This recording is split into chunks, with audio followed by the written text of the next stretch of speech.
Hoy tenemos el último encuentro de este seminario, este ciclo de charlas, y nos vuelve a acompañar como en el primer encuentro Rubén Dri, ya lo conocen, y hoy va a abordar el tema del poder. ¿Sí? Así que lo dejamos. Bueno, gracias Tony, gracias a todos ustedes, la verdad que es reconfortante reunirnos, repensar juntos. Yo creo que lo necesitamos mucho en estos momentos, creo que todos estamos bastante preocupados por la situación nacional, la situación latinoamericana. Creo que tenemos desafíos por delante muy serios, de manera que yo creo que es fundamental que pensemos juntos, que reflexionemos, ¿no es cierto? Y no es otro el objetivo de esta reunión.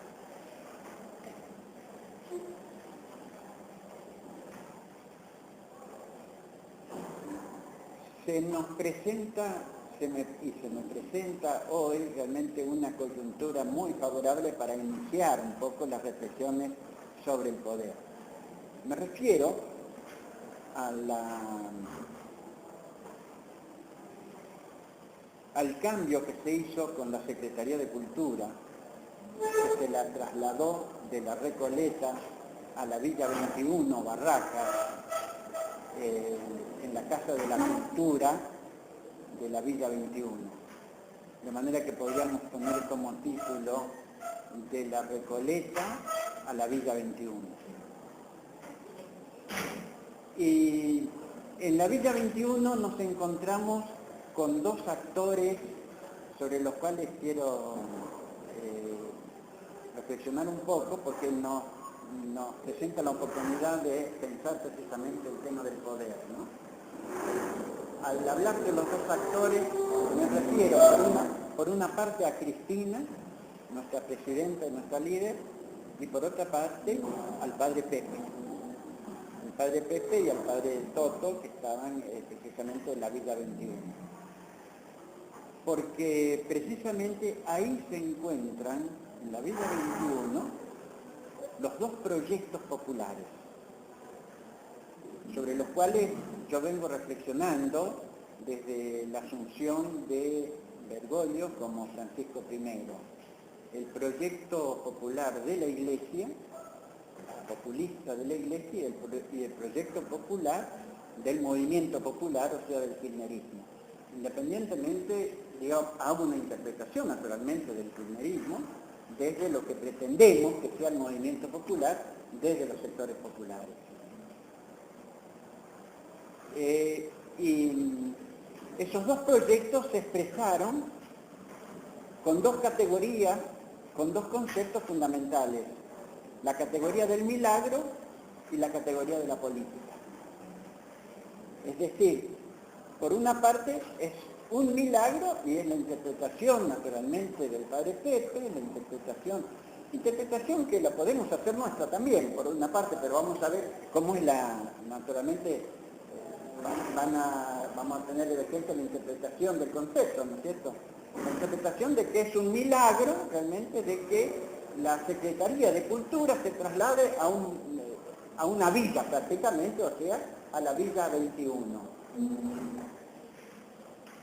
Eso puede ser leído realmente como un milagro, y es la lectura de una iglesia como la que expresa el padre Pepe o la que expresa los curas villeros, sin ningún acento despreciativo del trabajo de los curas villeros, que es un trabajo naturalmente de recuperación, un trabajo sumamente importante, pero que tiene las limitaciones del proyecto político. Frente al milagro, la política, o sea, Cristina dice, sí, el milagro no lo rechazo de ninguna manera, pero a este milagro hay que impulsarlo con una determinada política, que es la única manera con la cual el milagro pueda producir realmente efectos de liberación. Con eso, de hecho, Cristina está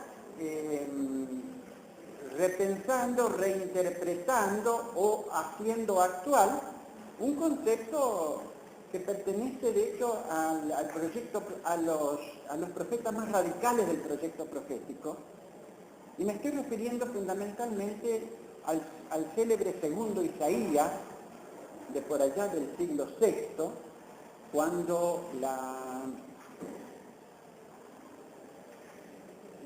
los estamentos dominantes del Estado de Israel habían sido expatriados y el pueblo de Israel había sido completamente dominado. Entonces, el segundo Isaías habla de un nuevo éxodo, es decir, de una nueva entrada en la tierra prometida y de la liberación. Y entonces interpreta la acción de Dios, aquí viene la cuestión del milagro, de esta manera. Dice, Dios les va a dar fuerza al pueblo de tal manera que es como si volasen, porque reinterpreta un texto de unos siglos anteriores que expresaba el primer éxodo de la siguiente manera: Dios los condujo como el águila conduce a sus polluelos en las alas. Es decir, es Dios el actor de la liberación. Acá, en cambio, el actor de la liberación es el pueblo, al cual Dios le va a dar fuerza. Esa es la reinterpretación que hace el segundo Isaías. Yo no sé si Cristina conoce estos textos o no, conoce muchísimo Cristina, pero de cualquier manera su interpretación va en ese sentido. O sea, acepta la interpretación del milagro, pero dice, este milagro hay que impulsarlo políticamente. Con lo cual expresamos dos determinadas concepciones, dos proyectos políticos que tienen un espacio muy amplio de confluencia, ¿no es cierto?, pero que no dejan de ser distintos porque tienen una concepción diferente del poder. Por una parte tenemos un proyecto en el cual la liberación viene de arriba, puede ser una interpretación, viene de la acción de Dios, viene de la acción de la Iglesia, viene de la acción de los organismos encargados de solucionar el problema de la pobreza, ¿no es cierto?, además con los sujetos que trabajan con los pobres, como son los curas villeros, y por otra parte esta concepción del poder en el cual la liberación viene de un proyecto de liberación, de un proyecto político de liberación. En ese proyecto político en el cual el mismo pobre, que deja de ser pobre para ser empobrecido, es decir, no son la categoría de pobre, naturalmente hay que sacarla de la naturalización con la que se la interpreta. Es decir, existen los pobres y existen los ricos, como si la sociedad fuese estáticamente dividida en dos partes, ¿no es cierto? Y naturalmente son dos sectores sociales, cuando en realidad lo que hay es un proyecto de sociedad en el cual algunos se empobrecen, ¿no es cierto?, porque toda la producción de la riqueza, la producción pasa a otro sector, pasa al sector de los ricos, o sea, de aquellos que se enriquecen, porque ahí están los empobrecidos y los enriquecidos. Esa es la dinámica con la que se mueve la sociedad. Y entonces lo que se necesita es un proyecto en el cual el pobre realmente construya su poder, construya poder. Y simbólicamente, este poder que construye el poder naturalmente no lo puede construir solamente desde abajo. ¿Por qué? Porque el entramado social, de hecho, está organizado de tal manera que hay estructuras políticas, ¿no es cierto? Hay todo un poder ya desde arriba, ¿no es cierto? Y hay un poder que se tiene que generar desde abajo. La confluencia de estos dos poderes es fundamental, ¿no es cierto?, para poder realmente hegemonizar o llevar adelante un proyecto de liberación. El poder desde arriba debe estar, y aquí simbólicamente está, precisamente en la Secretaría de Cultura que se traslada al barrio. Aquí está el poder desde arriba que dice, nosotros nos instalamos ahí, y al instalarnos ahí recibimos ese poder que viene de abajo. O sea, ese poder que se construye en la villa. Ahí se dan entonces el espacio de confluencia de estos dos proyectos, que me parece muy importante tenerlo en cuenta para no pensar la política simplemente como la contraposición violenta o la contraposición que siempre distingue los dos campos, porque hay siempre un amplio campo de confluencia, en el cual, sin embargo, es indispensable hacer un poco de claridad para no confundirse con respecto a los proyectos. Y esto es muy importante porque en este momento, precisamente, que habla de teología de la liberación como si fuese una teología de, no sé, del cuidado de los pobres, de que se base de que ahora vamos a estar mejor, ¿no es cierto? Y hemos leído que parece que alguien que se denomina teólogo de la liberación que va a estar en la lista del PRO. Bueno, realmente, o sea, el tal Petrella, ¿no es cierto? Corríjanme si me equivoco, ¿no es cierto? Es realmente una barbaridad, es una confusión muy grande, pero no es la única. Porque incluso Leonardo Bosch, queriendo interpretar a Francisco, a Bergoglio ahora como Francisco, como también un autor o un sujeto de la teología de la liberación, habló de una variante de la teología de la liberación que sería la teología de la cultura. Ahora, son dos. Sí, a ver, la teología de la cultura y la teología de la liberación son dos conceptualidades, dos conceptos de teología completamente distintos. La teología de la liberación siempre es una teología de la revolución. De la revolución en un sentido, amplio, no en el sentido de que hay que tomar el poder y se produce la revolución, sino en el sentido de cuestionamiento de las estructuras de dominación profunda. Un cuestionamiento, ¿no es cierto?, que debe ser llevado a la práctica con proyectos realmente políticos de terminar con la dominación del capital y del gran capital. La teología de la cultura es otra cosa, es una teología que piensa a partir de la cultura popular como si no existiesen las clases sociales, como si no existiese la dominación. Y simplemente, entonces, se hace una teología a partir de la cultura popular. La teología de la dominación, como teología de la dominación, naturalmente no de ninguna manera niega la teología de la cultura, pero la teología de la cultura vendría a ser subordinada a la teología de la liberación. Entonces no es una variante de la teología de la liberación.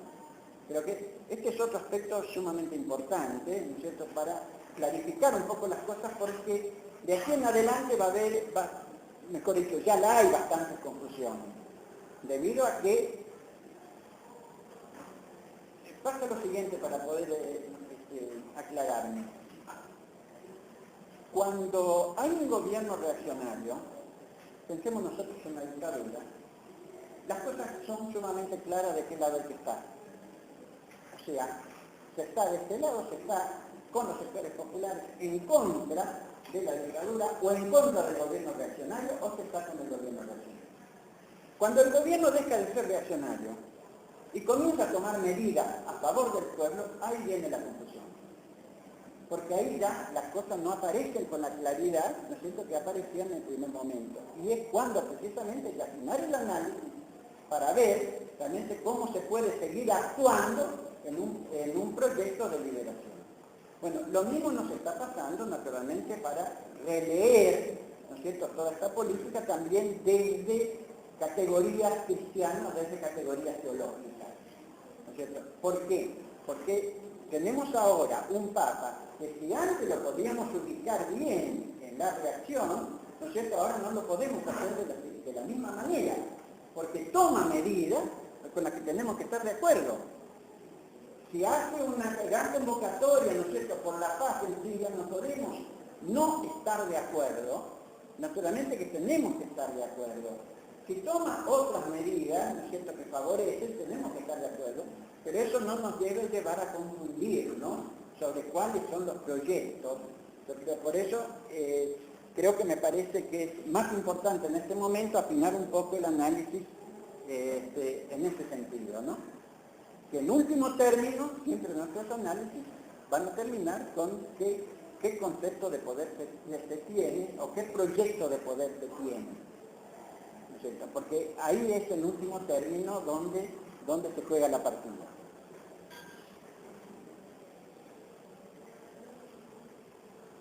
para avanzar un poco, estamos hablando del poder, estamos hablando de política, o sea, estamos hablando de teología. Porque la teología siempre es una reflexión que tiene que ver con proyectos, que son proyectos de poder. Proyectos de poder que pueden ser proyectos de poder de liberación, proyectos de poder de dominación, ¿no es cierto?, u otro tipo de proyectos de poder. Para eso a mí me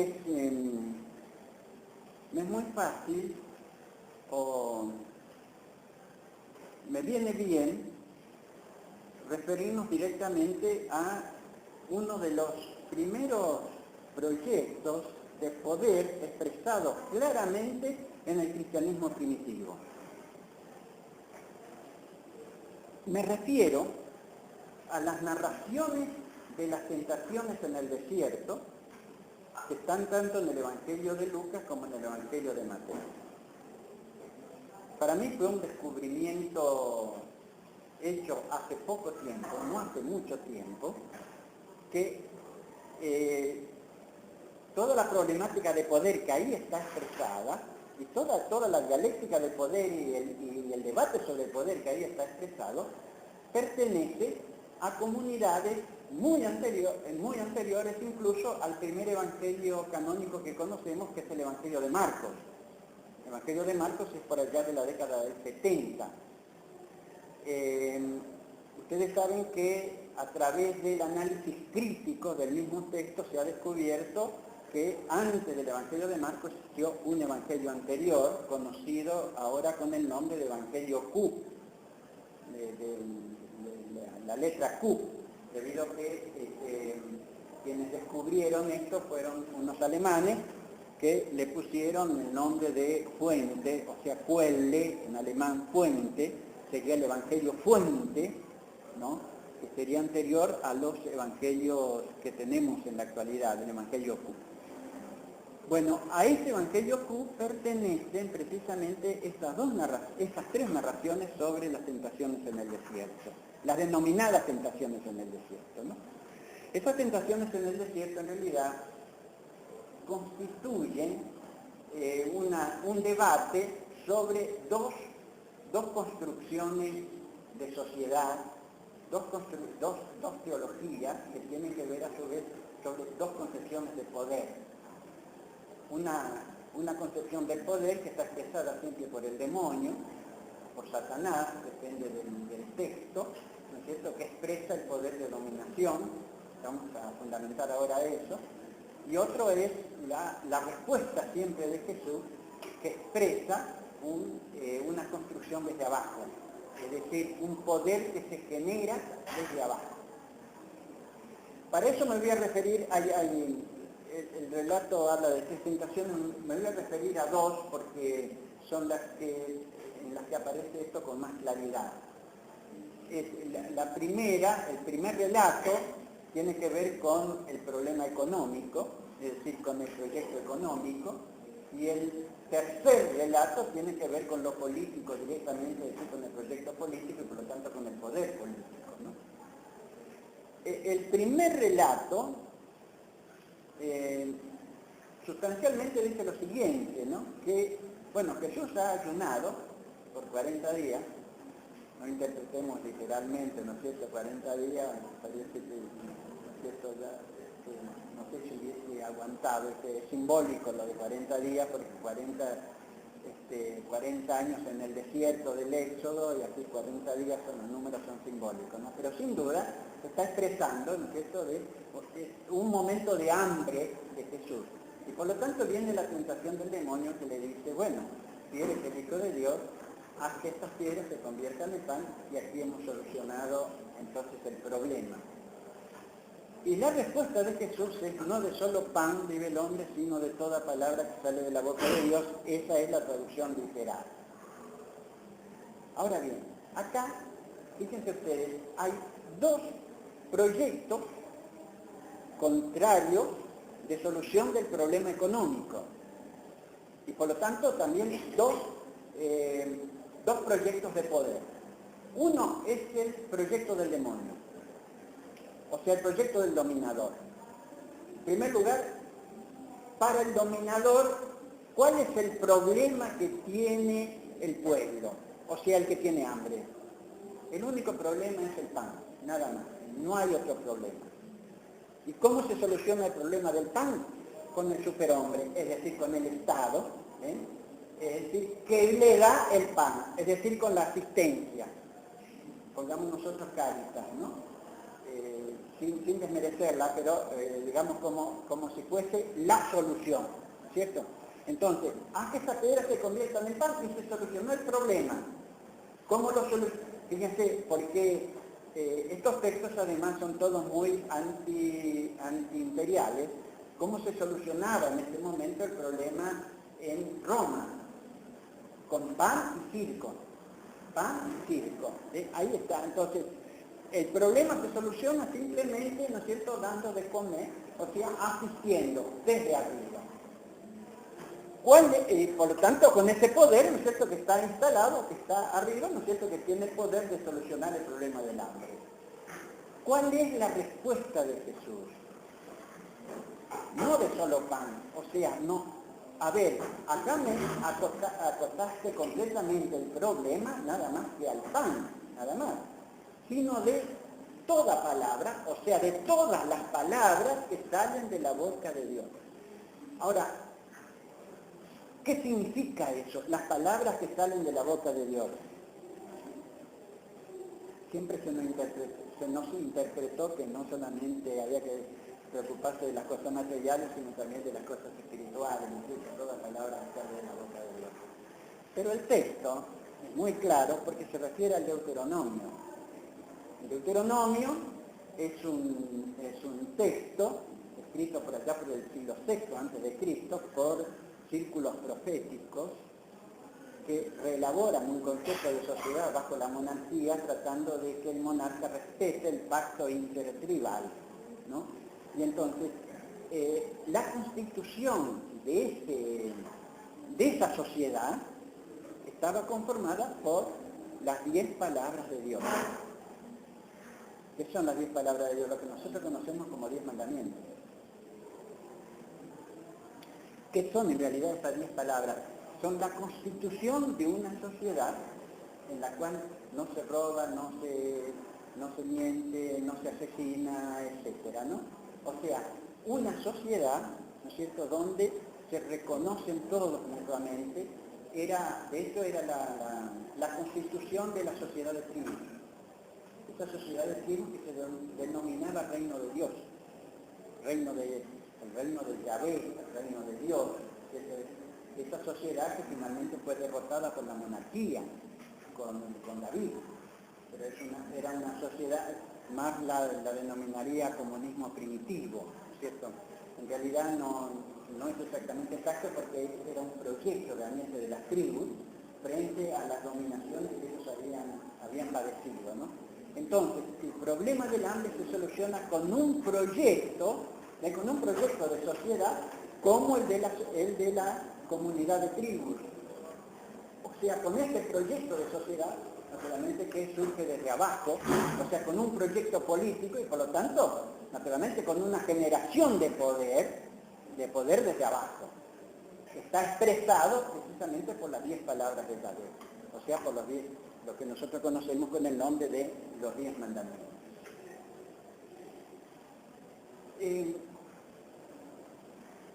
Eso es en el relato de la primera tentación. El relato de la última, de la tercera en el Evangelio de Mateo, en el de Lucas, el de la segunda, es que el demonio lo lleva a Jesús a una montaña muy alta y ahí le muestra todos los reinos de la tierra. Y le dice, todo esto te lo doy si te rodillas me adoras. Jesús le dice, no, solo adorarás al Señor tu Dios.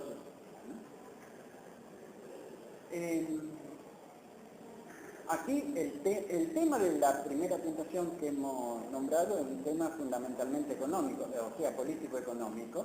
Esta última es político-político, el tema. ¿A quién alude?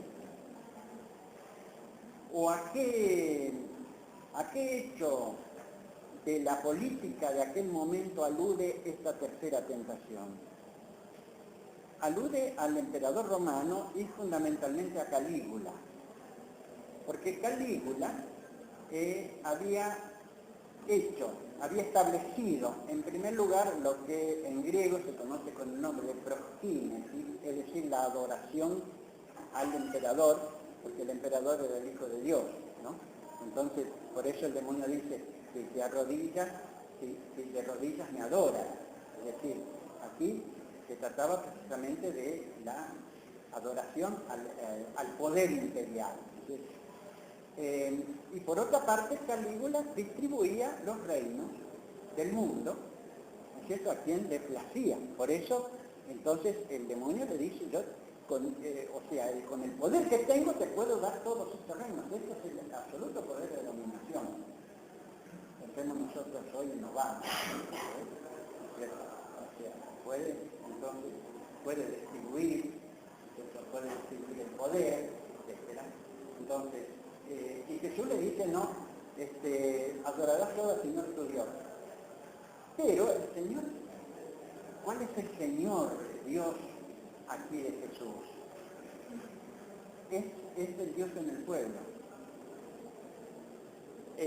Me dio una profunda alegría leer en el diario que Cristina dice Dios en el pueblo. No sé también si qué textos habrá acudido, ¿no es cierto?, pero un concepto fundamental, central, que tiene que ver con todo el proyecto profético, con Jesús de Nazaret, etc. Dios está en el pueblo, Dios no está arriba, no está tampoco en el templo. Por eso Dios no lo guarda el sacerdocio. Dios está ahí en la congregación, está en la comunidad, ¿cierto? Entonces, en lugar de la adoración a ese poder de dominación, la adoración tendría que ser abajo, ¿no es cierto?, a ese poder que se está expresando desde abajo, a ese poder popular, ¿no?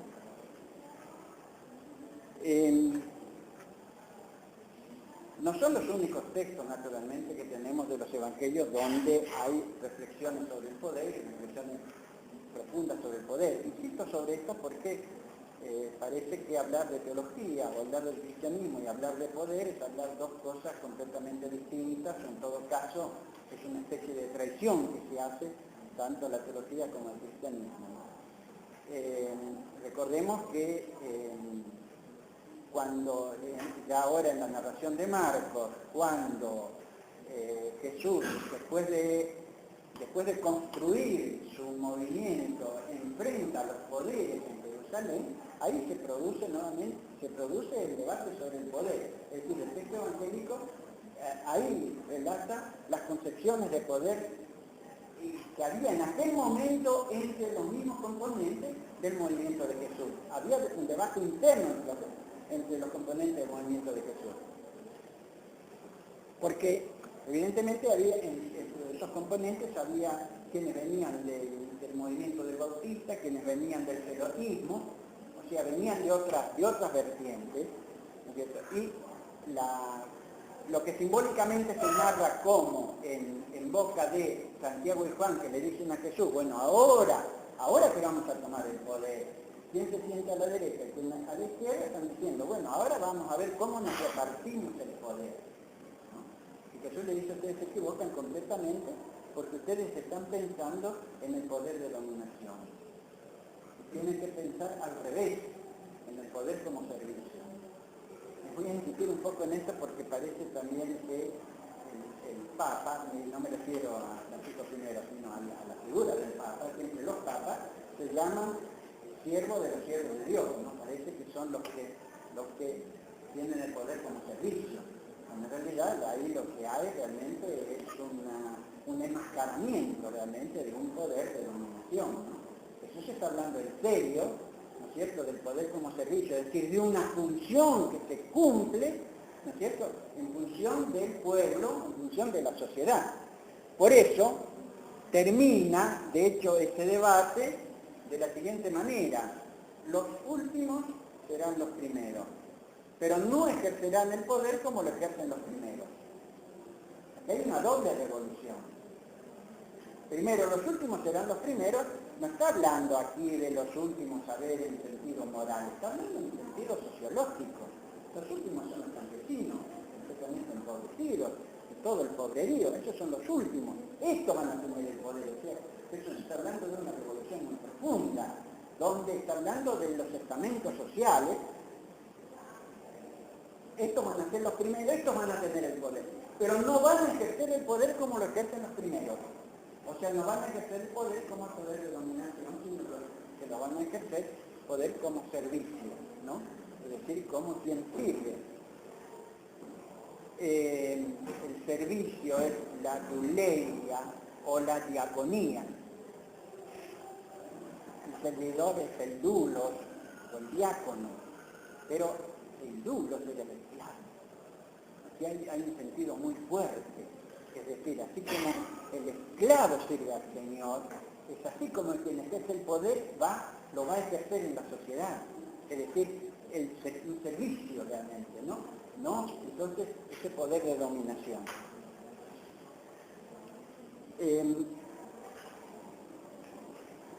Ese debate sobre el poder naturalmente estuvo muy presente en los primeros grupos cristianos, y yo he citado ya las tentaciones en el desierto, ¿no es cierto?, lo que indica que el tema del poder fue un tema de reflexión, de discusión, sin duda alguna, entre los primeros grupos, ¿no?, que fue fundamental. Es fundamental para poder interpretar realmente el proyecto de Jesús y lo que es el cristianismo en sus raíces liberadoras. Porque todo eso va a ser revertido en el siglo IV y en el siglo V, en todo caso después volvemos sobre eso porque ahora quiero seguir reflexionando más directamente sobre el poder. Para ayudarme en estas reflexiones sobre el poder que nos sirvan a nosotros en la coyuntura en que nos encontramos en este momento, yo recurro a una tipología que la he expresado muchas veces, la he escrito también, una tipología que yo creo que nos ayuda, ¿no es cierto?, para ahondar un poco en el tema. Recordemos que toda tipología es tomar un fenómeno en su pureza, que por lo tanto no existe en la realidad. En la realidad nunca existe un fenómeno en toda su pureza. En la realidad todos los fenómenos siempre están imbricados con otros fenómenos, que a veces hay un proceso muy dialéctico en la sociedad. Pero el poder tomar un determinado fenómeno, ¿no es cierto?, y tomarlo en su pureza, en una pureza ideal, nos ayuda después a comprender mejor la realidad. Para mí podemos considerar tres tipos en la concepción del poder, ¿no es cierto?, que nos ayudan. En primer lugar, el poder como cosa, el poder lo que se expresa como la toma del poder, el poder como algo que se puede tomar. Es decir, y de hecho la expresión tomar el poder es una expresión muy común, ¿no es cierto? Y yo quiero un poco, luego clarificar un poco este concepto. Hay un segundo tipo.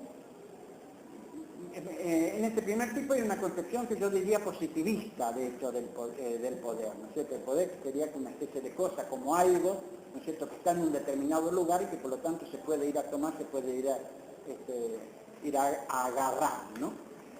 Hay un segundo tipo que considera que el poder es un círculo diabólico. Una vez que se entra en ese círculo diabólico no se puede salir más. Por lo tanto, hay que huir del poder. Frente a la toma del poder, ahora viene esta concepción de la huida del poder. Hay que huir del poder. Todo poder es maldito, todo poder es perverso. Por eso, en último término, la política es perversa, por eso hay que huir incluso de la política, ¿no es cierto?, porque la política siempre versa sobre el poder. ¿Holloway alude a este tipo de poder? Me refiero expresamente a Holloway. Sí, exactamente, claro.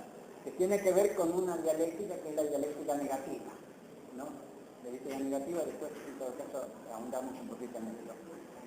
Y la última, el último tipo sería la concepción del poder como relación social, relación intersubjetiva, relación humana, ¿no es cierto?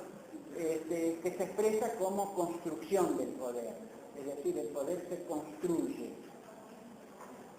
construyen las relaciones, ¿no es cierto? Y por lo tanto se construye el poder.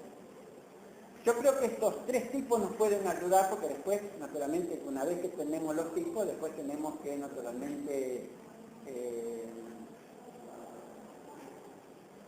mezclarlos un poco, ¿no es cierto? No tomarlos como si estos se diesen en la realidad. En la realidad no serán así en toda su pureza, ¿no?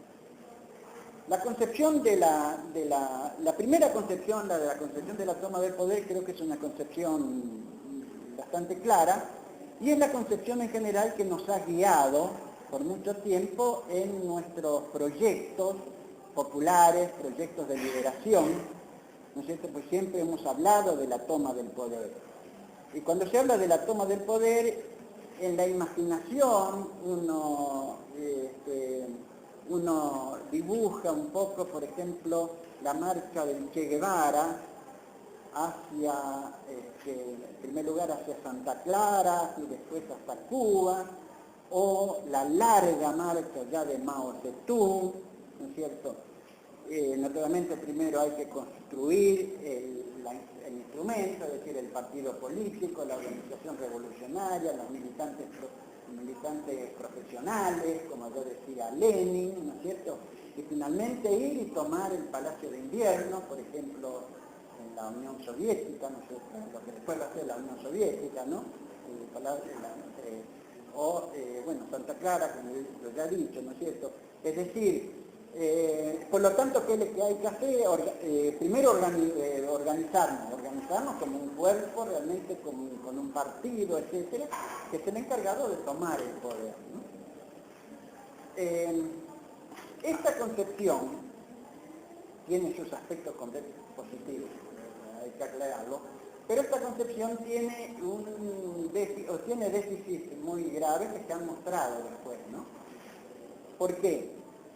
Porque en el proceso de construcción, mejor dicho, en el proceso de toma del poder, para construir una sociedad liberada, de iguales, porque estamos hablando de eso, ¿no es cierto? No se cuestiona el instrumento de construcción. Es decir, el instrumento de construcción, que es el Partido Revolucionario, reproduce, de hecho, las mismas relaciones que es la que hay que destruir, o que es la que hay que cambiar. En las mismas jerarquías, etcétera, y basta verlo en los partidos revolucionarios que se ha producido esto. Entonces, y por lo tanto, cuando se llega y se toma el poder, realmente después no se puede construir aquello que se quería hacer, precisamente porque no se tienen los instrumentos para hacerlo, porque los instrumentos con los que se construyó son los instrumentos que tienen las mismas relaciones, los mismos defectos, ¿no es cierto?, que se querían cambiar. Digamos, aquí está la parte débil, la parte defectuosa de esta concepción, ¿no? La parte positiva de esta concepción, hay que decirlo también, es la necesidad de la organización. Es decir, en esta concepción tuvo claro que sin una organización realmente es absolutamente imposible pelear realmente por la liberación, pelear por el poder, se necesita la organización. Yo creo que esto es fundamental, esto es una parte muy positiva, ¿no es cierto?, de esta concepción.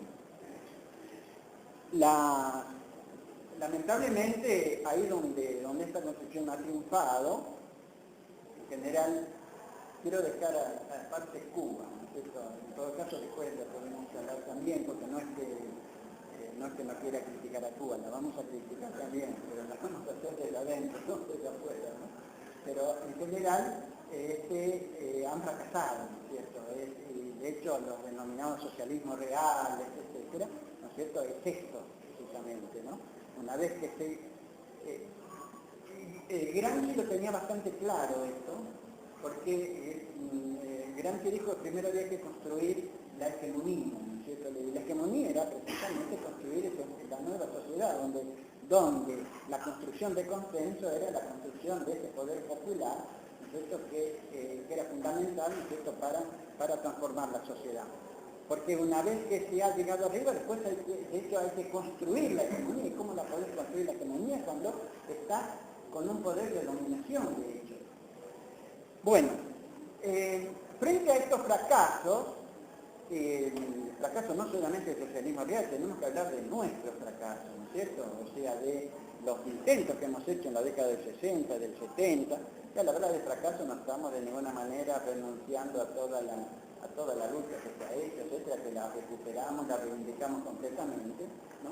También hay, ¿no es cierto?, en nuestro fracaso mismo, y el fracaso de todas estas luchas, ha llevado a esta otra concepción, también extrema, ¿no es cierto?, de que en último término, pelear por el poder, ¿no es cierto?, es pelear por algo perverso, porque el poder es perverso, porque el poder es un círculo diabólico, del cual una vez que se entra no se puede salir. Y entonces el dominado se transforma en dominador. ¿Y qué es lo que hay que hacer entonces? Hay que huir del poder, ¿no? Esta es la concepción, quien la ha teorizado realmente es John Holloway, ¿no? Pero que ha tenido un impacto muy grande, que se ha apoyado también en una interpretación de determinadas construcciones sociales y políticos sociales, me refiero al zapatismo, por ejemplo, ¿no es cierto?, que hay que interpretarlos también en su contexto, pero que han sido, a mi modo de ver, extrapolados completamente y se ha elevado como una concepción para ser aplicada en todas las luchas de liberación, ¿no? Creo que el zapatismo, como todos los movimientos, tiene sus defectos y tiene sus grandes virtudes. Sin duda que ha dado solución a problemas que se planteaban sobre todo a las comunidades de los pueblos originarios, sobre todo mexicanos, también de otras partes, que han construido realmente comunidades, han construido nuevos tipos de relaciones sociales. Yo creo que realmente todo esto es sumamente valioso, y sumamente valioso, no solamente valioso, sino que también ejemplar. Pero por otra parte, ahí ha habido una concepción que de hecho se ha proclamado, ¿no es cierto?, como que no se quiere el poder. De hecho, el zapatismo es también un ejército. Si un ejército, a medida que no quiere el poder, no sé qué es lo que quiere el ejército, ¿no? Entonces, yo creo que esto se ha extrapolado de una manera, incluso a lo mejor el comandante Mayo se puede haber equivocado también, ¿no es cierto? Pero se idealizó esto como si se puede transformar el mundo sin poder. De hecho, el libro de Holloway dice sin tomar el poder, pero él quiere decir sin poder, porque se apoya en la concepción de la dialéctica negativa. Ustedes saben que la dialéctica tiene siempre una contraposición entre dos momentos contradictorios. Los momentos contradictorios, naturalmente, que al ser contradictorios pueden superarse, pueden llegar a un tercer momento. Esto sería una dialéctica positiva, sería la dialéctica simplemente. La dialéctica negativa, quien la teorizó completamente es Adorno, ¿no? Sostiene que ese tercer momento no se puede dar. O sea, no se puede llegar a ese tercer momento, ¿no? Entonces, si no se puede llegar a ese tercer momento, no se puede construir algo, sino que se puede, simplemente criticamos, se puede construir, ¿no es cierto?, porque la construcción implica naturalmente que de estos dos momentos, ¿no es cierto?, salga un tercer momento, ¿no es cierto?, que sería el momento de la construcción, ¿no? Digamos, este es la fundamentación conceptual, digamos, ahí, de la concepción de la huida del poder. Ahora bien, en esta concepción hay un error básico, que cuando John Holloway expresa que una vez que se entra en el poder, no se puede salir de él, es como si nosotros pudiésemos en algún momento estar fuera del poder. Nosotros no podemos estar fuera del poder en ningún momento. Solamente, a ver, un botellón como este, una mesa, un objeto puede estar fuera del poder. Pero nosotros somos como sujetos al construirnos como sujetos construimos poder. No puede ser de otra manera. No puede ser de otra manera. Construirse como sujeto es construir poder. El poder y el sujeto son dos momentos que constituyen la misma realidad. El sujeto es poder es sujeto, ¿no? Entonces, ahora bien, el tema es ¿qué poder? Es ahí donde viene la discusión y vuelvo a la discusión de Jesús. ¿Qué poder? O sea, los últimos van a ejercer, pero no van a ejercer el poder como los primeros. Ese es el problema. Y el poder que se va a ejercer es un poder de dominación o es un poder de liberación. O sea, si es un poder para construirse con los otros y no sobre los otros.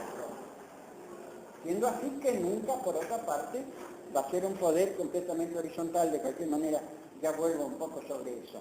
Pero lo que sí me interesa subrayar es que nosotros no podemos escapar del poder, de ninguna manera. Y lo que tenemos que pensar es precisamente qué poder, cómo se construye ese poder, no solamente teóricamente, sino cómo se construye ese poder aquí, prácticamente, en nuestro contexto. ¿Qué significa hoy? En la realidad en la que estamos, que próximamente va a haber elecciones, que tenemos grandes discusiones, grandes debates, ¿no es cierto? ¿Qué significa hoy construir el poder acá en Argentina y en América Latina? Y finalmente está el tercer tipo de poder, que sería el poder como construcción, poder como relación social.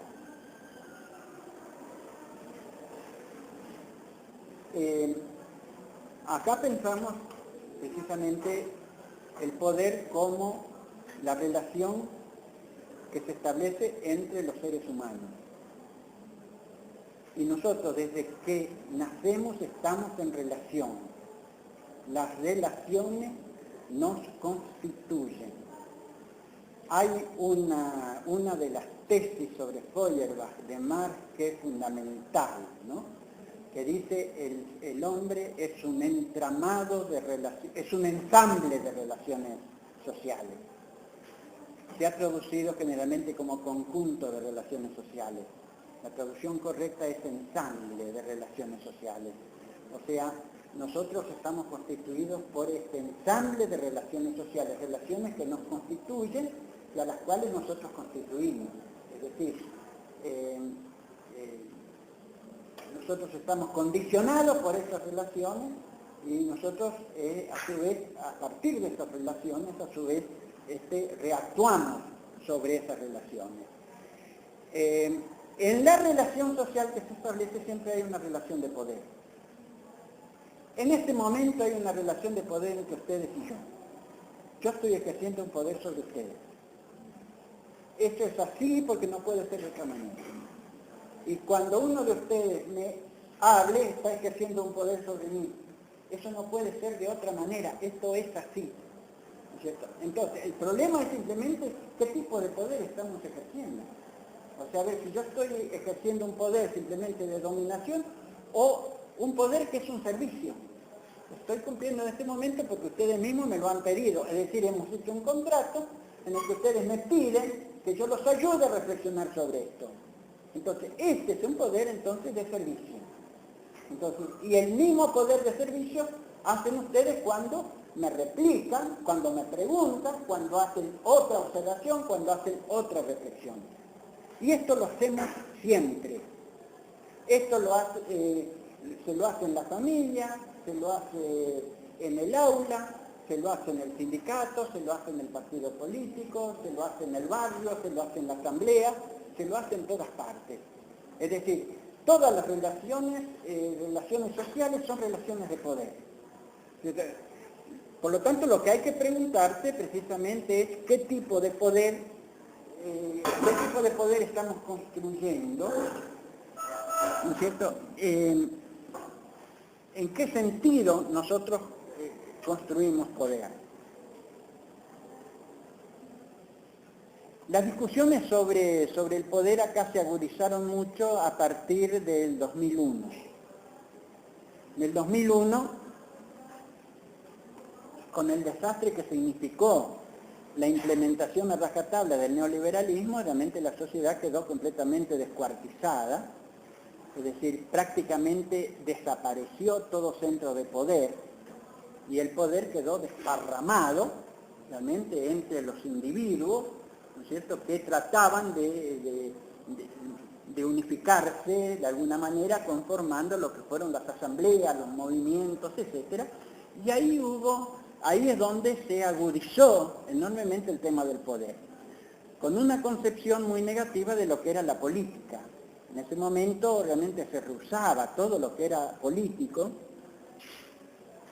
porque al hablar de política se hablaba de los partidos políticos que nos habían llevado a este desastre. Pero ahí se agudizó, ahí fue muy interesante el tema, cómo se discutió el tema del poder. Porque en un momento determinado se pretendió que podía haber una plena horizontalidad del poder. Es decir, el tema de la horizontalidad y el tema de la verticalidad fue uno de los temas centrales. Otro de los temas unidos al tema de la verticalidad y de la horizontalidad fue el tema del ámbito de lo social y el ámbito de lo político. Otro de los temas centrales unidos a esto fue el tema de la construcción micro del poder con la construcción macro del poder. Es decir, la construcción del poder, por ejemplo, en una asamblea, en un grupo reducido, y la construcción del poder a nivel de la nación, ¿no es cierto?, a nivel del Estado. Fueron discusiones sumamente importantes. Creo que hay un eje fundamental que es la primera contradicción que he citado, que es el debate entre la horizontalidad y la verticalidad. Porque precisamente en la concepción de la toma del poder, lo que hay es una gran verticalidad. Es decir, ahí se pensaba en el poder, la organización reproducía, de hecho, la verticalidad del poder de la sociedad, ¿no es cierto?, en la misma lucha por el cambio de sociedad. Ahora bien, cuando se percibe el fracaso de esa construcción, el fracaso fue el fracaso realmente implementado por el neoliberalismo, cuando se percibe ese fracaso, entonces se piensa que es posible, no solo que es posible, que es necesario la construcción de un poder absolutamente horizontal. Es decir, la plena horizontalidad, y por lo cual la única realidad posible es la asamblea. Pero la única realidad posible, lo que significa que una vez que la asamblea, cuando nos reunimos la asamblea y se construye el poder, una vez que nos separamos, desapareció el poder. Es decir, ¿por qué? Porque no se puede delegar poder en alguien, porque delegar el poder en alguien era precisamente volver a la verticalidad. Y por lo tanto, la asamblea no podía tomar ninguna medida, ninguna resolución, ¿no es cierto?, que fuese más allá de la reunión de la asamblea. Ese fue un debate, yo lo quiero rememorar, porque fue un debate muy fuerte. Digo, yo empleé mucho tiempo en ese debate, ¿no es cierto?, y realmente en forma muy angustiante, porque veía la disolución realmente de todo ese movimiento que se había gestado.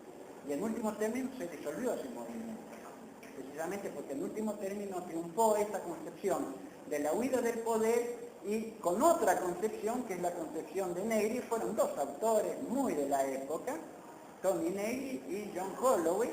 La concepción de Tony Negri era el concepto de la multitud, ¿no es cierto? O sea, la multitud era que en último término iba a terminar con el capitalismo, ¿no? O sea, que finalmente el capitalismo iba a ser destruido por una multitud, no se sabe cómo, ¿no es cierto? Pero o sea, ningún tipo de organización. ¿Por qué? Porque todo tipo de organización requiere un determinado tipo de verticalidad. Y es aquí donde yo digo que hay que aprender de las organizaciones, por ejemplo, de la década del 60 y del 70, las concepciones de la toma del poder esas organizaciones sí tenían claro, ¿no es cierto?, que sin organización era absolutamente imposible. Por otra parte, esto también se veía desde el gran líder, ¿no es cierto?, Perón, que dijo la organización vence el tiempo, ¿no es cierto? Pero lo que me estaba claro era cómo resolver la contradicción entre la organización y el movimiento interno, la democracia interna, de respetar a cada uno de los integrantes, las posiciones de los integrantes de la organización. Creo que ese es un nudo central muy importante en lo que estás exponiendo. Una observación muy importante la que estás haciendo, evidentemente. Aquí el tema es precisamente cómo dialectizar el tema de la organización con un determinado tipo de verticalidad con la horizontalidad, es decir, la democracia, la democratización interna, ¿no es cierto? ¿Por qué? Porque si nosotros en la organización reproducimos, nuevamente vuelvo sobre el tema, reproducimos esas mismas relaciones de dominación, una vez que, digamos, tomemos el poder, después ¿cómo hacemos para cambiar eso? ¿Cierto? Eso se cambia en el camino, ¿no? Sí, cómo no. Todo lo que quieran intervenir porque estamos reflexionando, sí. Diría que la evolución tendría que mantener el espíritu de la verticalidad. Es una verticalidad, pero con otra forma de ensamblarla. Y cuando vos hablaste sobre el derecho de los zapatistas, es que ahora interpreté después de 10 años, y esto que quiero ser antipático, entendí la posición de hace 10 años un dirigente político que podría haber llegado mucho más lejos de la Asamblea Popular. Claro. No, sí, está claro. Pero incluso, fíjate, yo en México he escuchado, naturalmente siempre que voy, naturalmente debatimos todos estos temas y varios digamos, le recriminan un poco a su comandante Marcos cómo no se puso al frente en aquel momento que había posibilidad de un proyecto popular, que no era el proyecto puro naturalmente del zapatismo, ¿no? Bueno, yo no juzgo ahora históricamente esto, sino estoy diciendo un poco el tipo de contradicción en que nos enfrentamos cuando queremos hacer este tipo de construcción, ¿no? Donde necesariamente, un gran movimiento necesariamente tiene un liderazgo. ¿No es cierto? El liderazgo no se elige. El liderazgo surge en un determinado momento y surge por la práctica, por la concepción, por el carisma, por una cantidad de factores, ¿no es cierto? En un determinado momento ese liderazgo surge. Ahora, ese liderazgo naturalmente puede ejercerse de una manera totalmente vertical. Si se ejerce de una manera totalmente vertical, de hecho, mata al movimiento. El movimiento, digamos, termina fagocitado completamente por ese liderazgo, ¿no? Si en cambio es un liderazgo que no ejerce esa verticalidad de dominación, sino que concita a la actividad, al protagonismo desde abajo, es un liderazgo realmente que le va a dar vida, realmente, y que va a ser realmente va a poder liderar realmente un proyecto de liberación, ¿no? Donde se trata de coordinar lo que es una construcción del poder desde abajo, porque la democratización es esa, construcción de poder. La democracia es construcción de poder horizontal, esa es la democracia, ¿no es cierto? Tiene que coordinar esa construcción de poder con el liderazgo. El liderazgo tiene que conducir, pero una cosa es conducir políticamente y otra es conducir despóticamente. Una cosa es conducir porque fijar los grandes hitos,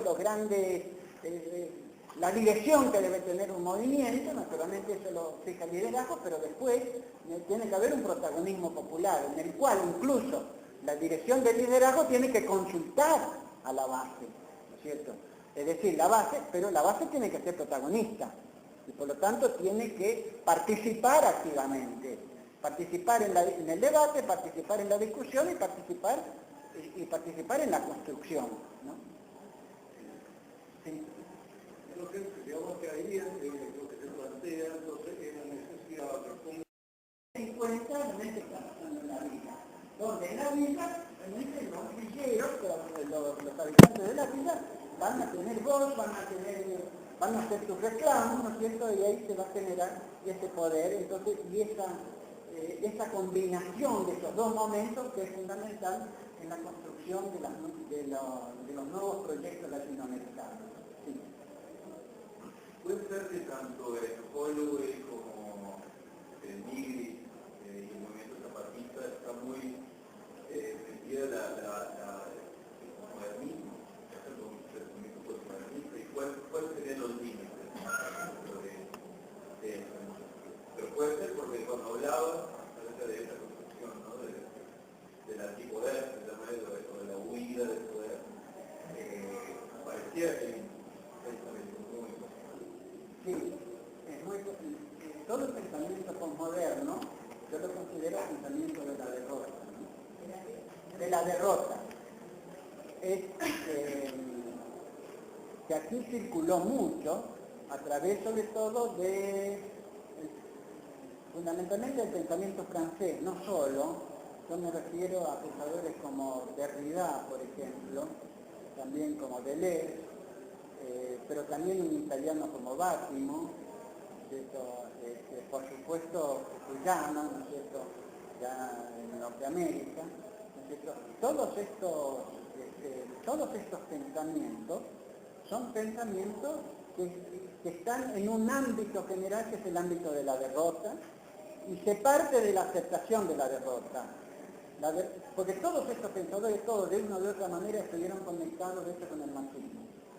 Todos estuvieron conectados realmente con un proyecto socialista, bueno, la caída del muro de Berlín, la caída de los socialismos reales, etcétera, los sumió completamente en la derrota, y a partir de ahí entonces es que se propagó el fin de las utopías, el fin de las ideologías, el fin de la historia, el fin del sujeto, etcétera, el no poder, o el sujeto débil, allá de Bátimo, es decir, todas estas concepciones, yo creo que influyeron mucho realmente en esta concepción de John Holloway, y tal vez en la concepción también del zapatismo, que surge como una esperanza en ese ámbito general de derrota, ¿no? Entonces, que en ese momento de gran derrota es cuando en América Latina comienzan a surgir los movimientos populares, a resurgir los movimientos populares, es decir, el chavismo, el movimiento de Evo Morales, el kirchnerismo, es decir, estamos hablando siempre de la primera década del 2000 para acá, ¿no es cierto?, del siglo XXI, donde la alternativa se está planteando en América Latina. Y cuando en América Latina se acepta un poco este tipo de filosofía, un poco que perdemos precisamente el poder repensarnos a partir de estas nuevas construcciones que se están haciendo en América Latina, ¿no? Sí. Es cierto que muchas construcciones surgen a partir del pensamiento de la derrota, pero otros modelos también del pensamiento son la cultura de la derrota, pero camuflar un profundo utopismo que no pueda entrar en la historia de ningún lugar. Y eso me hace acordar lo que decía Escalabrini Ortiz, ¿no? No se trata de elegir entre Perón o la Arcángel San Miguel, ¿no? Porque una cosa es el pensamiento libertario y otra cosa es una política de liberación. Dos cosas. Sí, dos cosas completamente distintas. Es muy cierto eso, ¿no? El utopismo, ¿no es cierto?, que nos deja también completamente desarmados, ¿no? Y esto en la crítica al kirchnerismo existe mucho de esto, ¿no? Mucho de esto es muy aprovechado. Es decir, siempre hay defectos, y a veces defectos graves que criticar, ¿no es cierto? Pero la alternativa no aparece. O sea, digamos, ¿cuál es el proyecto realmente real, no simplemente posibilista, sino el proyecto real para seguir avanzando, ¿no es cierto? Este proyecto naturalmente está plagado de contradicciones. ¿Sí? Sí, a mí la verdad que me gustaría separar, por lo menos en mi opinión, al zapatismo de los pensadores que vos señalás, porque creo que si hay algo que precisamente me parece a mí plantó el zapatismo en un contexto de derrota, de proyecto de otra cosa que no fuera el capitalismo, fue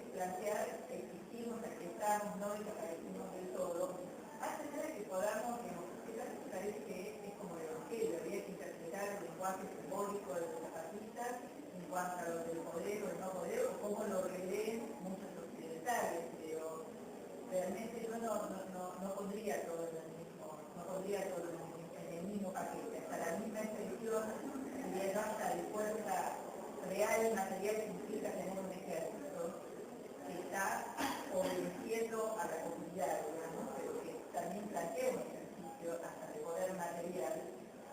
Me parece que lo ubica en otro lugar, simplemente quería hacer esa matización. Sí, no, de acuerdo. Solamente que lo poníamos en un ámbito de derrota, es decir, cuando surge, digamos, recordemos en el 94, cuando surge era un ámbito, bueno, es eso, no, sí. De hecho, el kirchnerismo también surge en un ámbito de derrota. Por eso quería decir, digamos, lo que expresa el zapatismo me parece como anticipatorio de otros movimientos que se dan en América Latina. Sí, pero tal vez tenga que ver, porque es cierto, el kirchnerismo surge en un ámbito de derrota, pero precisamente el kirchnerismo surge como proyecto político, digamos, diferente del zapatismo. Yo creo que el zapatismo lo que plantea es precisamente la imposibilidad de un proyecto político, digamos, a nivel nacional, y por eso precisamente está en contra, incluso cuando existió en un momento la posibilidad, por ejemplo, de que llegase al gobierno o al poder López Obrador, ¿no? Claro, cuando yo decía que me parece que también hay que interpretarlo y entenderlo en una realidad específica que la de un sector de pueblos originarios que no sé si se piensan como integrados a la nación. Creo que es distinto al movimiento al socialismo de Evo Morales, digamos, también donde es un Estado plurinacional, que se toque. Más allá de otros detalles que quería señalar es esto, digamos. Me parece que se plantea desde la derrota por los movimientos populares, por la caída incluso de todo lo que podemos cuestionar de los proyectos del socialismo real, lo que se veía, lo que se plantaba en la superficie y parecía que era lo predominante, era la historia. Me parece que el zapatismo demuestra que no. Sí, a ver, primero él estaba él. Quería hacer una pequeña reflexión, porque Sí. sobre el aporte que nos hiciste, y a mí me había quedado resonando la clase de la organización del partido. Y para ir a una cosa puntual, el periodismo de alguna manera hace un planteamiento de poder, ayudando a la organización de los trabajadores con los sindicatos, la salud en manos de los trabajadores con las obras sociales.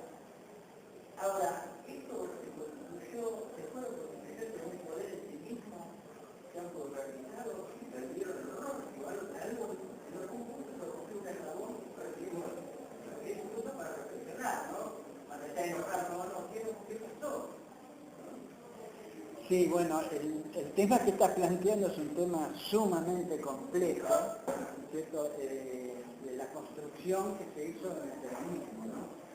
Yo creo que, a ver, cuando nosotros reivindicamos el peronismo, en primer lugar, naturalmente lo reivindicamos como el momento, tal vez, de mejor realización de la sociedad en su conjunto, realmente que se ve en el primer peronismo, ¿cierto? Después, esa construcción también hay que ponerla en su contexto. Tal vez no teníamos incluso la concepción, mejor dicho, no teníamos toda la experiencia de construcción del poder popular, del poder desde abajo, etc. Si bien en el peronismo había poder popular, realmente había poder de los sindicatos, etc. Había un poder desde abajo, pero creo que fue una construcción también muy vertical, ¿no? Es una simplificación de esto, porque el tema es muy complejo, ¿no? Después, en el proceso que viene, recordemos, la derrota del 55, una derrota violenta, nos llevó a una construcción, a una especie de dispersión del movimiento. El movimiento se fue reconstruyendo desde abajo, con la resistencia peronista, etc. Después genera sus propios cuadros de juventud, etc. ¿No es cierto? Pero nunca llega a reconstruirse plenamente como ese movimiento, ¿no es cierto?, triunfante, ¿no? Que yo creo que tiene una nueva posibilidad a partir del 2000, del 2003, con Kirchner, creo que tiene una nueva posibilidad, que es la que estamos en este momento. Ahora, que lo logremos, no lo logremos, ya nosotros por eso estamos acá, incluso nos estamos demandando un poco para ver. Pero es una pata de poder importante a debatir el tema del sindicalismo y Sí, claro. En este momento muy importante y naturalmente el sindicalismo tiene que seguir siendo una parte importante. Ahora vemos que es lo que está. Bueno, que es así. Algo que clasifica, son tratando símbolos y estaba tratando de pensando en el hardware que habla de dos posiciones de los profesores, que está tratando de hacer una traducción ahí de profesor y poder Hacer. para hacer. Y habla de profesores, de poder donde algunos objetivizan del poder, los objetivos de los demás, todo lo demás son los que ayudan y ellos construyen este poder. Entonces el poder es el símbolo de algunos que monopolizan el poder. Y habla de otro, el poder de hacer donde el sujeto es consciente de su posición, de su objetivo, tiene la posición del poder, y él en esto puede empezar a entrar en diálogo con el mundo, de construir el poder. Entonces lo veo continuando esto, hemos ido desarrollando ese pensamiento del poder al hacer. Ahora no entiendo a cómo llegamos, se le lleva el poder de hablar sin poder. Él sigue hablando del poder de un poder transformativo, es uno que no es el monopolizar la idea del poder, es uno que como sujeto tiene el poder, pero ahí me equivoco y creo que le desarrollo un poco esto. No, sí. A ver, hay un error de base en la concepción de Holloway, que se llama el poder sobre el poder hacer, como si el poder hacer fuese un poder que no estuviera relacionado con otro. El poder hacer tiene que estar relacionado con otro, y al estar relacionado con otro se ejerce poder sobre el otro. Digamos, esto no puede ser de otra manera. Vuelvo a insistir, yo estoy ejerciendo el poder sobre vos, vos recién ejerciste el poder sobre mí. ¿Ves? Esto es así, ¿no? Esto no. O sea, el poder hacer algo es un poder que necesariamente está en relación con otro, y que entonces ejerce el poder sobre otro. El tema es simplemente, digamos, en qué sentido se ejerce ese poder sobre el otro. Y ese poder sobre el otro no es un poder de dominación, sino es un poder de servicio, es un poder que abre perspectiva.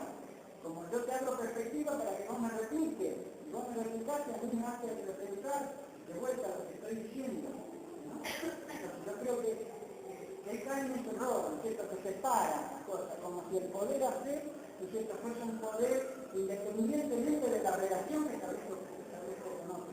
Es absolutamente imposible. Todo hacer mío es un hacer conocido. Todo hacer mío es un hacer que influye sobre otro. Como el hacer del otro influye sobre mí. Ese es así. Y ahí hay que darle la razón a Foucault, ya que estamos hablando naturalmente. Foucault ha hablado mucho sobre esto y parece que nos ha aclarado muchísimas cosas. Pero tampoco hay que comprar todo el paquete de Foucault. Porque en último término tampoco se puede. Pero para clarificar, la crítica de por favor de que sigue hablando de eso, no está hablando de nombre, sigue hablando de eso, que lo llamo antipoder. No, sí también, pero él habla del no poder. El poder es singular, dice, una vez que tiene veneno no se puede salir. No pasar de lo negativo, dice. No pasar del rechazo del capitalismo a lo positivo. Simplemente rechazar el capitalismo, nada más. ¿Cierto? La construcción de instituciones es construcción del poder. Y estamos nuevamente en el círculo. Disolución del poder sobre, emancipación del poder hacer. Siempre hablamos, ¿cierto? Resistencialismo, dialéctica negativa, no podemos conocer la totalidad. Este es un contexto central de John Holloway, de Negri y de todos estos. O sea, ¿qué ataque se le hace o qué crítica fundamental a toda construcción socialista? Se pretende conocer la totalidad y por lo tanto hacen un proyecto totalitario, ¿no es cierto? Es decir, una economía desde un centro que lo dirige absolutamente todo. Yo creo que este es un error del marxismo. perdón, del socialismo real, ¿cierto? No se puede conocer la totalidad en todos sus detalles, pero no es que no podamos conocer la totalidad de una sociedad, digamos, el juego de fuerza de una sociedad. Si no, es imposible la política. La política precisamente es por eso. Y un liderazgo es que contempla cómo se mueven las fuerzas, precisamente, y eso sí que se puede conocer, ¿no es cierto? Ahora, en detalle no. Por eso no se puede establecer una economía, ¿no es cierto?, en la cual se establezca qué es lo que tiene que comer cada uno, o la distribución perfecta. Eso es absolutamente imposible, porque no podemos conocer todo tipo de contradicciones, ¿no? Ahí uno podría poner a Adorno, creo que dijiste Adorno, dije, sí. Adorno cuando dice la totalidad es la no verdad. Es la no verdad, exactamente. Bueno, eso es lo que dice Adorno también claro, porque para él no, realmente la totalidad del último término es opresiva, ¿no? Entonces, bueno, ahí hay un debate con Hegel que establece esto, la etapa Hegel, para que el individuo desaparece en la totalidad. Pero también El tiempo moderno. No se trata siempre de poder o no poder. Inclusive el Evangelio en la Biblia es presentado como un poder. El Evangelio es un poder. Y San Pablo dice la traducción es la dinamita. Yo creo que la cuestión pasa por si el poder está especificado o no. Y como decía Marco, mandar mandando es el poder especificado. Mandar obedeciendo es el poder especificado. No es poder Dios, poder. ¿Qué tipo de poder es este? El poder como verbo, como parece que lo reduce solamente solo hoy, sino como relación social. Y también como cosa, porque por ahí, fundamentalmente como relación social, y también como verbo. El solo hoy pareciera que solo lo reduce a eso, poder hacer. Poder hacer qué. sí, que en último término se termina afirmando que la única posibilidad es una política de eventos. O sea, no hay la posibilidad de un proyecto político, ¿no es cierto?, sino una política de eventos sobre determinados acontecimientos. Atomizado. ¿Cómo? Atomizado, claro, desintegrado, ¿no? Digamos, esta concepción termina naturalmente en eso, no puede terminar naturalmente de otra manera, ¿sí? Una reflexión que hago mientras hablabas de liderazgo y organización. Sí. Digo, ahí hay dos implícitos muy fuertes, como este tema de conciencia, de generar conciencia y de generar cultura para llegar a la organización, porque si no se cae en un taylorismo de fuerte, es peligroso eso, digo. Hablar así, está implícitamente lo que es conciencia y lo que es cultura, que es el gran trabajo del dirigente, me parece, ¿no? Sí, no. Y eso no está, digo, caemos en una especie de trampa muy complicada, que a veces es lo que se da, me parece, ¿no? Claro, la organización sin conciencia es como un esqueleto sin vida. Digamos, la vida naturalmente que es la conciencia, ¿no es cierto? Pero la conciencia solo sin organización, tampoco puede generar poder. Claro.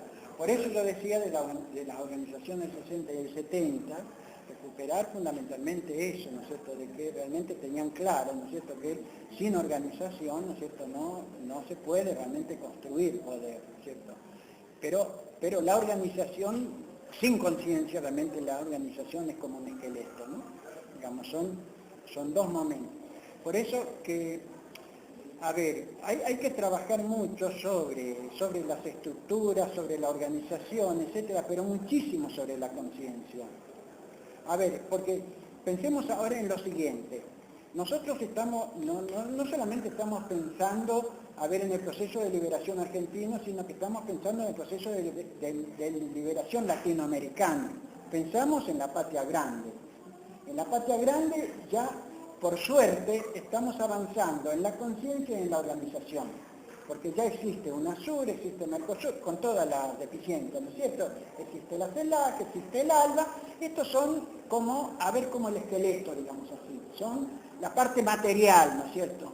Pero ojo, podemos avanzar todavía en más construcciones materiales, pero si no nos curamos del racismo, ¿no es cierto?, existente en nosotros, en nuestra sociedad, ¿no es cierto?, no vamos a avanzar tampoco, digamos, esto va a quedar un esqueleto, ¿no es cierto? Ahí hay trabajo en profundidad que hacer, durante que van a llevar mucho tiempo, ¿no? Digamos, trabajar en la organización y en la conciencia, son dos momentos fundamentales, ¿no? Entonces, por eso, lo que se ha avanzado, pensé, a mi modo de ver, es mucho porque uno piensa naturalmente en la etapa en que está, de dónde partimos, ¿no es cierto?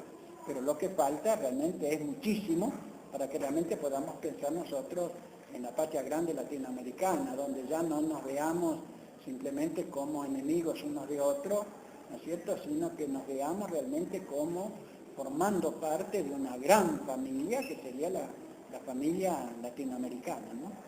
¿Y cómo pueden crear esa concientización? Por ejemplo, ¿a qué apostamos? ¿En la educación popular? Por ejemplo, que se habló acá en la conversación muy interesante, o ¿de qué sentido? Porque parece que siempre que hablamos de la concientización, o sea, pareciera ser simplemente, no simplemente, pero proponiendo, educando y todo eso, pero ¿es suficiente eso?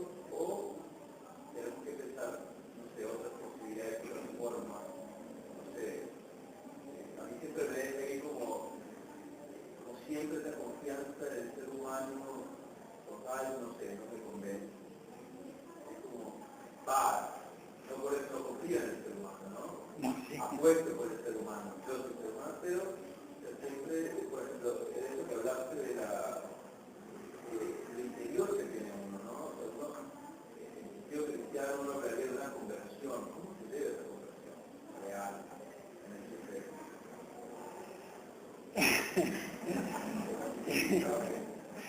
Sí, a ver, nosotros tenemos una ventaja y desventaja con respecto a Marx, Engels, etcétera, porque todavía no existía Freud. Desde que vino Freud nos metió realmente en el sótano realmente del ser humano, mostrándonos realmente todo lo complejo que somos como seres humanos, ¿no? Y que entonces no podemos tener ya, no sé, esa visión tal vez más simplista, ¿no es cierto? No creo que Marx haya sido simplista, pero de cualquier manera ya no podemos pensar, ¿no es cierto?, que el socialismo está a la vuelta de la esquina, ¿no es cierto? Que es una construcción muchísimo más compleja. Bueno, yo creo que aquí tenemos que, para mí, toda la concientización es un momento dialéctico de la práctica, o sea, práctica, conciencia son dos momentos completamente dialécticos, ¿no? Lo que hemos aprendido a través de Freire con la educación popular me parece fundamental, ¿no es cierto? Pero esa educación popular no es simplemente la educación en la escuela, es lo que hay que practicar en las organizaciones en las que nosotros estamos, ¿no es cierto? Ahí donde realmente está la vida está ahí donde nosotros estamos organizados, ya sea en familia, en barrio, en organizaciones de distinto tipo, ahí está la vida, ¿no es cierto? Y ahí es donde debemos avanzar en este tipo de concientización, ¿no? No sé, yo creo que Vicky puede decir algo más, ¿no?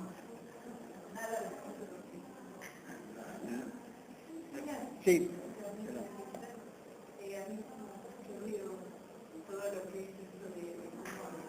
Un poquito más fuerte que te escucho. Cómo agregar cultura, ¿no?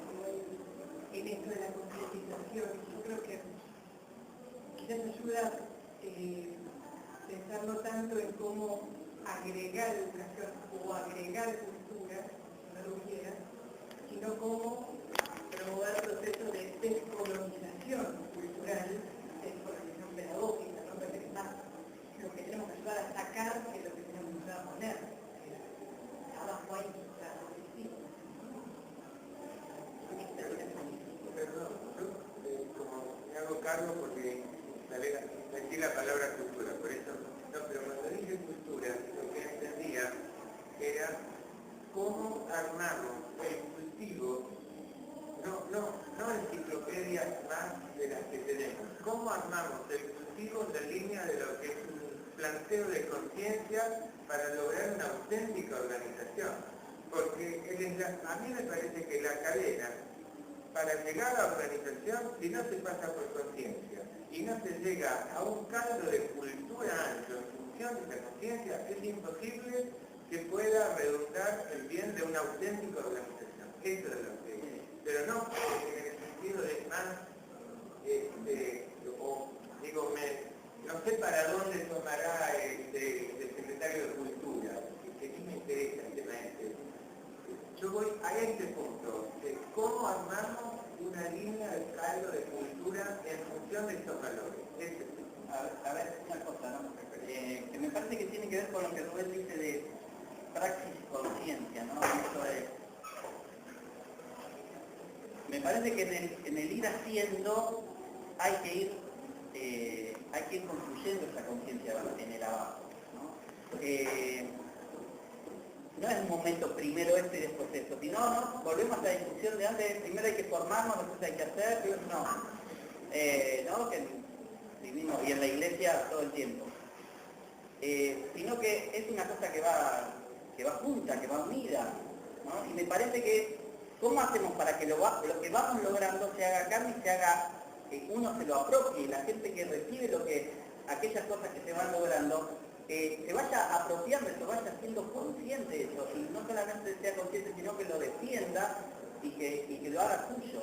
Me parece que ahí es un trabajo de militancia, ¿no? Es un trabajo fuerte de militancia, de caminar el barrio, de caminar los lugares, de estar, de acompañar, de compartir y de construir en el abajo con nosotros. Especialmente yo acá me refiero a las y los más pobres, ¿no?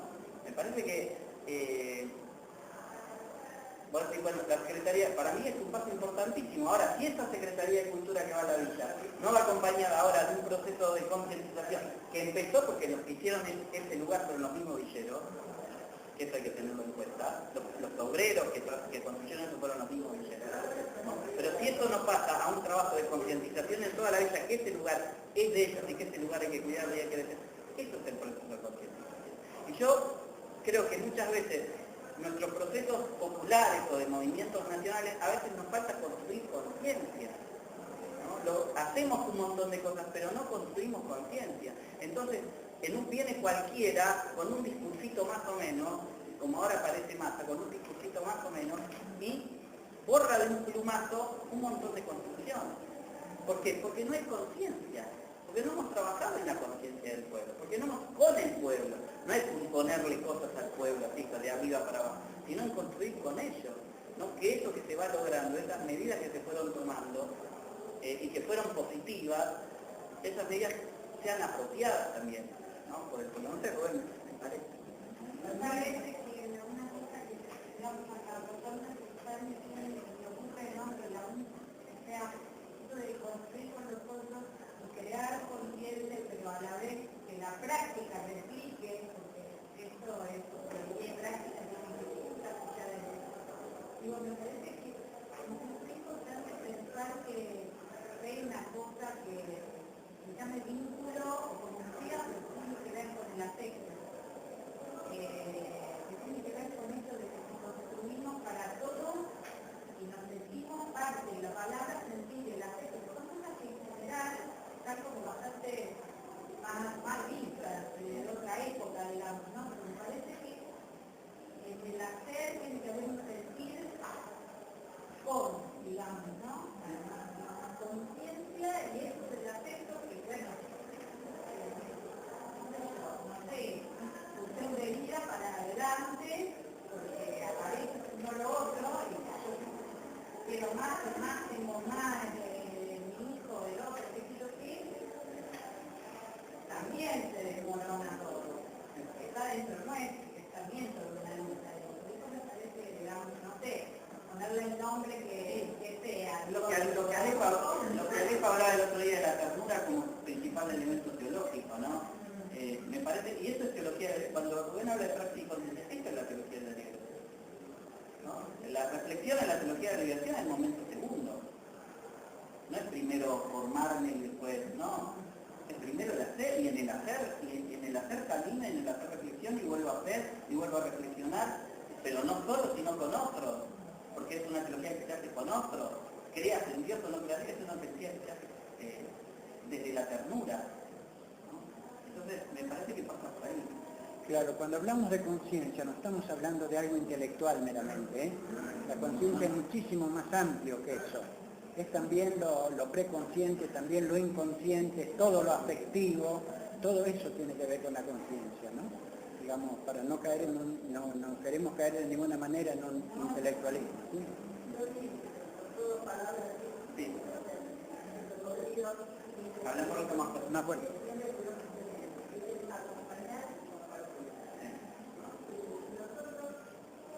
Cualquier proyecto que hagamos, cualquier acompañando su cooperativa, no sirve para nada, porque no somos parte de ellos, porque siempre nos ponemos ahora.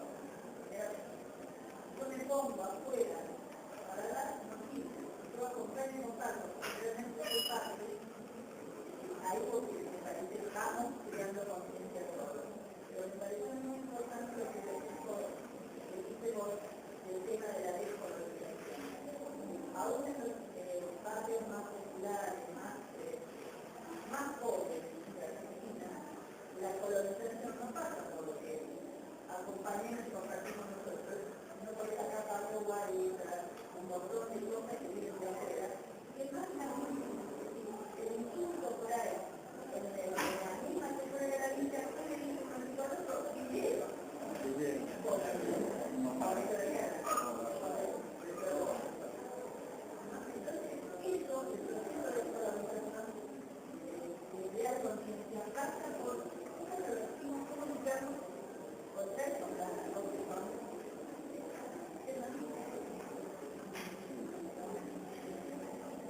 Quería compartir lo que la el diálogo que tenemos, este concepto de colonización siempre queda afuera, porque en realidad somos un continente de personas, pueblos colonizados, y no solamente físicamente, sino también psicológicamente. Y aparte de salir la estructura, como usted dice, que sacamos la estructura, pero la ideología colonizadora continúa, hasta que como una persona que trabaja con problemas psicológicos, hasta que confronta la situación, dialoga con el concepto, nunca se va a poder manejar. Y pienso que muchas veces entramos en mirar como que ese concepto es como algo de acá, construimos de acá, le damos la idea de acá. Y hay un dinámico que nos mueve, un pensamiento que mueve, aunque todavía continuamos a ser colonizados también. Es un aspecto que pienso que en varios ambientes son dos y tenemos que manejarlo para construir. Pero me parece que este aspecto que queda atrás lo olvidamos también, que como un continente somos colonizados. Es un paso importante de nuestra biología, nuestra filosofía, sociología, que también basada en los pueblos, de la construcción biológica, son de pueblos colonizados, esclavos, que aún estamos tratando de, en proceso de libertación, construir una biología. Y pienso que es algo muy importante para siempre mantener a desarrollarlo, porque esto lo construimos los seres humanos latinoamericanos, africanos, siempre en dialectos y en la cómo ser un crítico de todo lo que viene de esta ciudad. Es interesante lo que tenemos. Bueno, en primer lugar quiero decir lo siguiente, que todos debemos considerarnos importantes. no es algo banal, porque por ahí pensamos que otros son importantes, nosotros no. Todos somos importantes en una construcción que debe ser colectiva. ¿Cierto? En esta construcción colectiva, ¿no es cierto?, el aporte que hagamos nosotros desde lo que somos es importante. Segundo lugar, aquí estamos uniendo lo micro con lo macro, que es realmente, yo creo que debiera ser un poco el ABC de nuestra política, ¿no? Es decir, no pensar simplemente en la gran construcción política, por lo tanto en las grandes estructuras políticas, sino pensar que si esas estructuras políticas nos están expresando en la construcción que la estamos haciendo nosotros, está vacía. ¿Cierto? Es decir, nosotros tenemos que darle carnadura, que darle verdadero contenido. El verdadero contenido se lo da. Por eso yo insisto tanto en la importancia de los movimientos sociales. En la medida en que los movimientos sociales son aquellos que están en la base, que están expresando los intereses, realmente las necesidades de aquellos que están ahí abajo, que están ahí. ¿No es cierto? Entonces, una verdadera política de liberación, una política en que se da dialécticamente esta conexión entre ese abajo, o sea, esa construcción que se hace afectivamente, que se hace en una relación muy inmediata, conecta esa construcción con esa construcción política, ¿no es cierto?, sin la cual también esta construcción queda completamente manca, porque termina siendo completamente dominado, ¿no es cierto?, por estructuras de arriba sobre las cuales nosotros no tenemos ningún peso, y es que no construimos desde abajo, ¿no? Sí. Sería, juntando un poco lo que estás diciendo vos con lo que dice la compañera y compañero que decía Tony de pensar en la descolonización. Me parece que hay una descolonización necesaria, que es esta especie de colonización de la impotencia que nos coloniza. Digo, juntándolo con lo que decía Tony cuando Tony decía, bueno, han tomado medidas, lo que hay que hacer es apropiar. Pero yo diría que habría que haber un paso anterior. Gran cantidad de las medidas positivas que toman, por ejemplo, este gobierno, tiene que ver con una expresión anterior, con construcciones anteriores en las cuales ha habido protagonismo popular. Lo que me da la impresión es que a veces pareciera que hay un desdoblamiento entre medidas que se toman por ahí arriba, y pues no las defendemos como propias, porque en realidad pareciera que vinieron de arriba.